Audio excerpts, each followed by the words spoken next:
Jeremiah chapter 17. We finished chapter 16 in 2 weeks last week. So it only took 2 weeks to get through chapter 16. Now we're down here in chapter 17. And chapter 17 is connected. It's all part of the same prophecy as chapter 16. So they're both connected. And we've got Judah's sin mentioned here.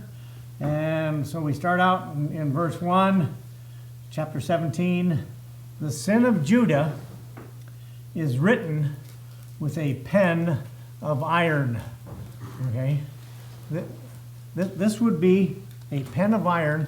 This kind of equates to a stone chisel or an iron chisel that they would have used to chisel writing in on stones.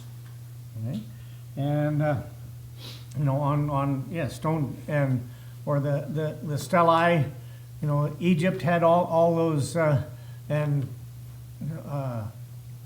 monuments and temples that they made, and that had the columns had carvings in the stone, and in the stelae of the temples, the tablets of the temples that bragged about whoever the Pharaoh was at the time, and they can Egyptologists and archaeologists, they can go and read these things and read about the doings of all these pharaohs. Well, that is this pen of iron.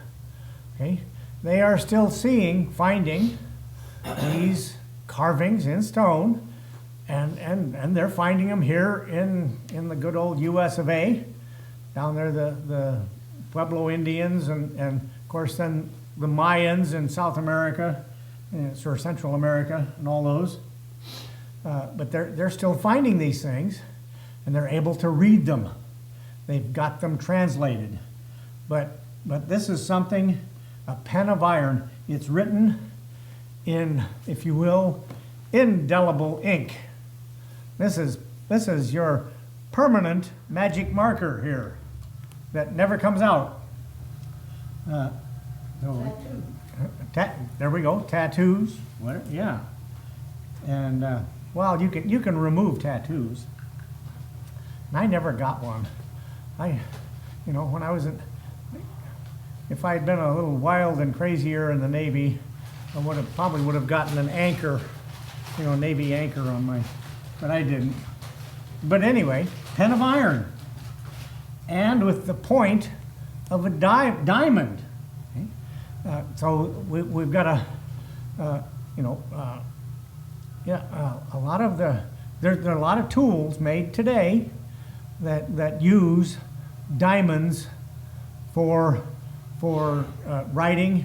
The only thing that'll scratch glass is a diamond. Remember? And that's kind of how you can tell a diamond is a diamond, is if it'll scratch glass. But it's again indelible. It stays forever. Okay? It is graven. It is chiseled with this pen of iron with a point of diamond. It is chiseled upon the table of their heart. Okay? It's written on their heart. Yeah, ouch. Yeah, exactly. But it's written in, like I said, permanent marker on their hearts, and that's all they know is the sin of Judah, and upon the horns of their altars. Now, when you go through, first Leviticus, anyway, or Numbers, or Deuteronomy, or Exodus. Oh, Exodus, that's where it is. When God instructs them on how to build the tabernacle, okay, when you go through that, they say the altar, the brazen altar that they had horns.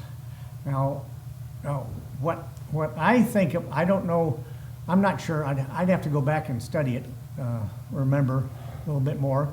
But horns would be, to me, would be like a bull's horns, kind of in the corners, something that would be that they could tie an animal down to that was being sacrificed, or something like that, or that they could lift. That's my picture of horns of your altars. So I'll have to go and look that one up and find out exactly what horns of an altars exactly are. But they are mentioned throughout the Bible. The altars have horns. So they're written there on those, and whatever they were made out of, stone or brass or metal, these horns, they're written there. Their sins are written there on, if you will, the same altar that they should have been sacrificing and making their sacrifices to God. Okay? And their sins are written on God's, if you will, altar. Whilst their children remember their altars, okay, now their children, see, here we've got Judah. Now we've got their kids coming down the road. Their descendants coming down the road, okay? And those children have been brought up, have been raised by their parents to worship all of these idols, all of these Balaam and Baal and all of these other gods. Worship those other gods. Their kids have been raised up in that. And when you raise up your kid, in the wrong way to do things, a lot of things, today, a lot of parents, they've been drinking all their lives. They've been, boozing it up all their lives. And their parents did it, and their parents did it. Okay? And you can go back and you find out this whole line of boozers. And what do you expect the kids to do? Okay? So the kids turn out just like mom and dad, and great grandfathers and stuff like that. Some of them changed. Now, Josiah changed. Okay, Josiah, his dad was an evil king. That said in the Bible. He did that which was wrong in the sight of the Lord. Josiah did that which was right. Josiah's son, okay, Manasseh, did that which was evil. Okay? And remember, a couple chapter back, everything got pretty much blamed on Manasseh for what he was doing, and for the sacrificing children and all of that stuff to idols. So, but here's now the kids. They remember. Oh, yeah, I remember that little statue of Balaam that mom and dad had. You notice I didn't say Elvis, Daisy. Yeah, little shrine, and they're praying to this little graven image, okay, and they're remembering mom and dad's altars. Oh, that was such a nice place, you could go there and sit and be peaceful and all that, and remember their altars and their groves by the green trees upon the high hills. Yeah, they'd go, out to, you gotta hilly place on your land out there? Oh, I have a hill on my land. That, I always promised both the girls that I would build a play fort on top of this little hill, and it still isn't there yet. Still haven't built it yet. And, that would be something where, go plant a few trees out there. I don't. All I have out there is weeds on mine. But plant some trees and put up a little, shrine and a little closed-in thing where you can stick your statue of Baal, whatever. Well, the kids are remembering all that. Yeah, I used to go sledding down that hill beneath the groves under there. That was kind of the idea of having the hill. Anyway, it was when we first moved out there onto the land, we had a guy came out and kind of leveled off the land, and that's what he did with all of the dirt and the rocks. We put them in the hill, and we kind of used it for maybe a couple of seasons for a sledding hill. It was about tall enough for a little kid to slide down. Okay. But you can remember all that, right, Casey? Yeah. See, and Kelsey will remember it too.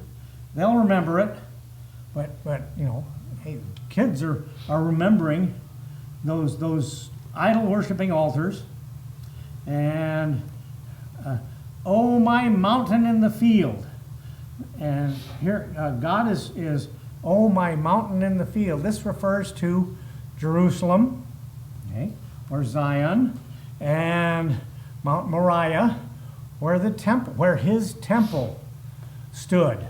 Okay, my mountain in the field. This is and Jerusalem was also called the Rock of the Plain. Okay, and it is hilly. You can see all the hills there, so this mountain in the field where God's temple was built. Okay, and the field is open, unenclosed country, and when you contrast that with if you will the height of Jerusalem and the field. Okay, oh, my mountain, and God is saying, because that's where his temple was built. That's his city. Oh, my mountain in the field, I will give thy substance. Thy substance, that's everything, and all thy treasures to the spoil. Okay, one of if you will, one of God's treasures was his temple in Jerusalem, and that is going to be destroyed. Nebuchadnezzar is going to come through in a few years and tear the place down and take all of the treasures, all of the gold and silver and brass implements out of the temple, strip the gold that was on the front wall, the east-facing wall of the temple.